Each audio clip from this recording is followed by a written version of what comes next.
nga po ay kararating lamang ng ilang mga miyembro po ng mga militanteng grupo dito sa harapan po ng Supreme Court.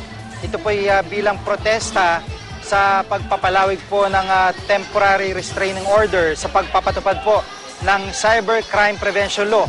Initially po ay nagbago ang isip ng grupong ito at magko-concert na lamang daw sa may Bonifacio Shrine. Pero ngayon po ay nagbalik po ang grupong ito upang magsagawa ng protesta dito po sa harapan ng Supreme Court.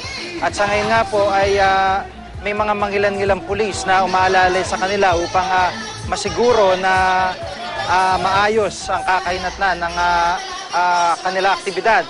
At ang problema lang dahil nga po parang lightning rally ang nangyari dito, yung daloy ng trapiko sa kanilang likuran ay hindi na umuusad. Kung kanina habang nagbabalita tayo, normal lang daloy ng mga sakyan. Ngayon, nakikita nyo na nakabara na yung mga kabataang yan sa kalsada po dito sa harapan mismo ng Supreme Court.